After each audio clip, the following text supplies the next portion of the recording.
Prime Minister Modi, my dear friend, Israel's dear friend, thank you on behalf of the people of Israel for the exceptional welcome that you are giving us and the opportunity to address this forum with the distinguished guests that are here from so many nations, from India and from Israel. Thank you for your friendship. Thank you for this unbelievably moving visit. And thank you for the opportunity also to address the challenges that face the future and how together we can work to achieve prosperity, security, and peace. I want to tell you first how we in Israel overcame our challenge. We're a tiny people, live in a small country, somewhat smaller than India, a lot smaller than India, no natural resources, no great rivers. Well, the Jordan is a great river, but it's a stream, it trickles. And yet we've become, I think, a force to contend with on the world scene. And yet there I was standing representing the Jewish people in this great nation of India, one of the great powers on earth. What led to this transformation? It was our understanding of the principal lesson of Jewish history and also a simple lesson in our turbulent region. And it is this: the weak don't survive. The strong survive. You make peace with the strong. You make alliances with the strong. You're able to maintain peace by being strong. And therefore the first requirement of Israel from the time of our first Prime Minister, David Ben-Gurion, was to achieve the minimal strength that is required to assure our existence. Now, what is the source of strength? Various questions arise about what is the nature of power. There's soft power, there's hard power. I like soft power. Hard power is often better. What does it mean? What does it mean to have power? Well, the first prerequisite is military power. You need F-35s, you need submarines, you need interceptors, you need cyber, you need intelligence. In the case of Israel, you need a lot of intelligence to compensate for our size. There's one thing that characterizes all the things that I just mentioned. They cost money, a lot of money. And as time goes by, they cost more and more money. So defense, the prerequisite of security, and security always comes first. Defense costs a great deal of money, as does education, as does health, as does infrastructure, all the requirements that our people justly deserve once we provide security. Where does the money come from? It comes from the second source of power, that is economic power. I view the requirements of securing our future as dependent on three sources of power: military power, now economic power. How do you get economic power? Surely you need education. Prime Minister Modi and I were talking about how we educate our youth. In the case of Israel, there is one big education machine. It's called the Israeli Defense Force. And everyone comes in and we give training, we give technology, we give an assessment and understanding of the main techniques of technology that are important for the future, also for civilian future. And yet, we have seen other societies that have had educated people, highly educated people, extraordinary mathematicians, physicists, metallurgists, that didn't achieve economic power. In fact, they collapsed. I'm talking about the former Soviet Union.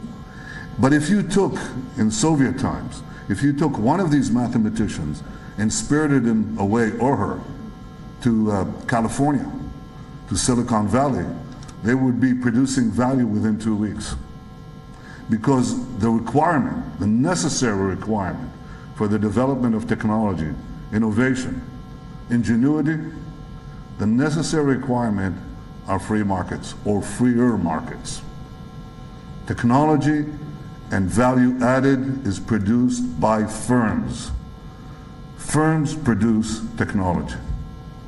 They perfect it, they multiply it, they reinvent. Firms are critical.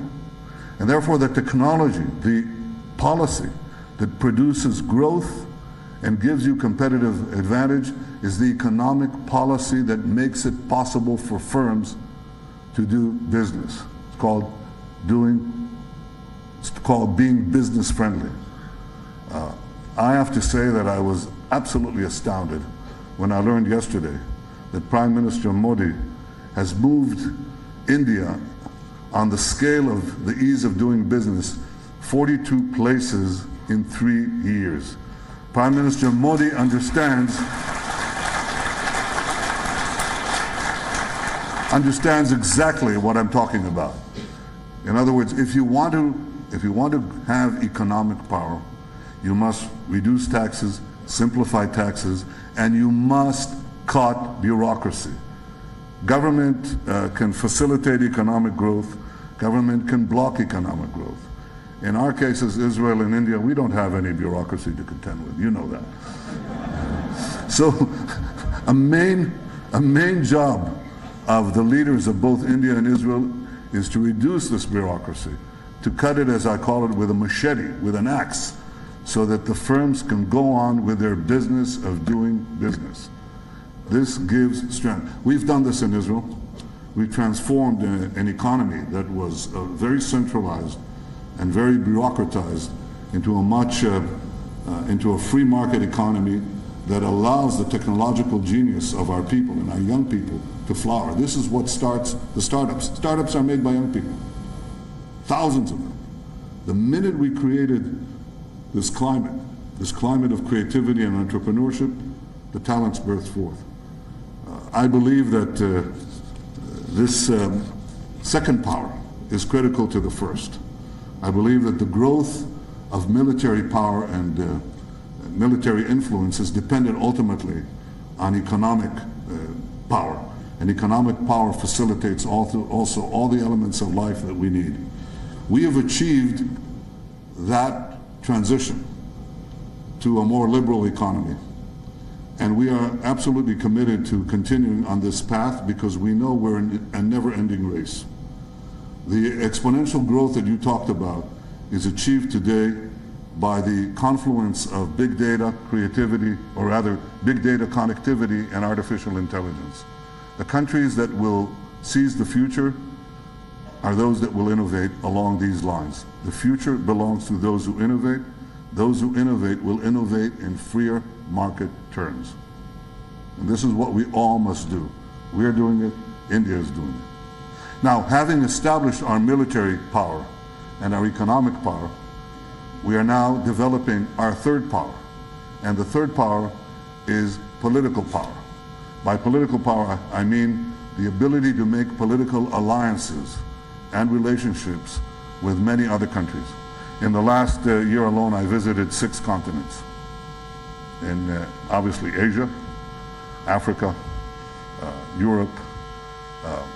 Africa I visited 3 times in 18 months. South America and of course North America. And Australia. So all 6.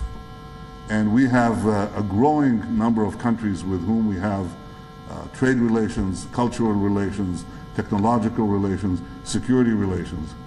This is very important for us in order to broaden our position in the world, in order to have the kind of relations that ultimately secure your future. Military power, economic power, political power. But there is, I believe, a fourth power. And the fourth power is the power of our values, of our tradition. I was asked by African leaders I was asked in a symposium in the UN about Israeli technologies that is helping change Africa. I was asked, what is the secret of Israel? You know, we create a lot of problems in Africa, he said, and you come and you create solutions with us. What is your secret? You're such a small country. How do you do this? And I said, look, we are a special people. We are like a tree that has deep roots in our ancient soil, our ancient tradition, yet we throw up leaves to the heavens. We keep searching, keep inquiring, keep looking for new ways. The branches go up to the sky and the roots are deep in the earth.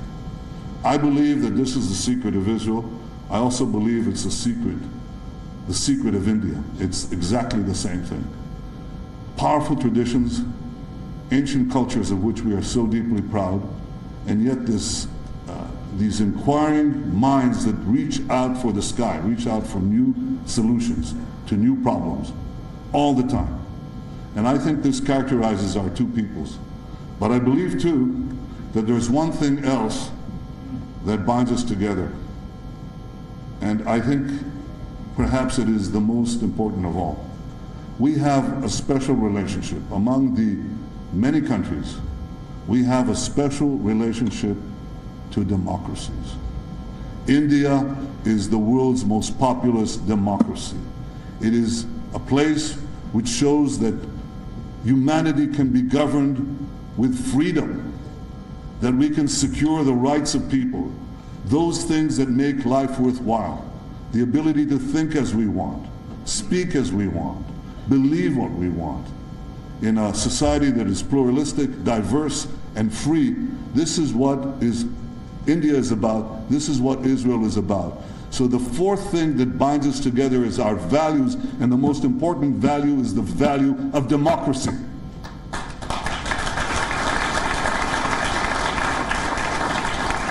Now I believe that this is not merely a passing thing. We're now moving from a unipolar world to a multipolar world. We have an exceptional relationship with a democracy called the United States of America. We have exceptional relationships with a democracy called Canada and other countries. The reason I mention the importance of democracies is because even though we have relations with most countries of the world, if we are to live in a world that protects international norms, something that you, Prime Minister Modi, talk about all the time, then we must have, of course, the ability to protect those norms. And democracies bind to each other, connect to each other in natural ways. We are, I think, naturally sympathetic to India. When I walk in the streets of India, as I just did in Agra, I saw the sympathy and friendship of people. Somebody said to me, "We are so happy that you are friends with our Prime Minister and that he's friends with you. We are friends with you. We are friends with Israel." It's a natural friendship and a natural partnership of democratic and free people. Our way of life is being challenged. Most notably, the quest for modernity, the quest for innovation is being challenged by radical Islam and its terrorist offshoots from a variety of corners, and this can upset the international system. I think that one of the ways to overcome such a challenge is to strengthen the relationship between our two great democracies. The alliance of democracies, I think, is important to secure our common future. I believe that the possibilities are endless. We have discussed in this visit how we can strengthen our two nations in the civilian areas, in security areas, in every area. It is something I look forward to do. I want to thank you again for giving me this opportunity to bring to India to Israel and Israel to India. Your historic visit broke ground. You were the first leader of India to come to Israel in 3,000 years. Let us hope it will not take long for your next visit. I know that, but I want to tell you how delighted we are in Israel. I want to tell you that we believe in India as you believe in Israel. Good luck to India, good luck to Israel, and may God bless the Indian-Israel alliance. Thank you very much. Thank you all. Thank you.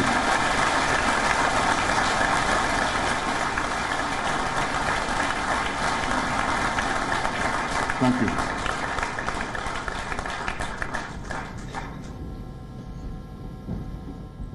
Thank you very much, Mr. Prime Minister. Ladies and gentlemen, please join me in applauding a wonderful inaugural speech.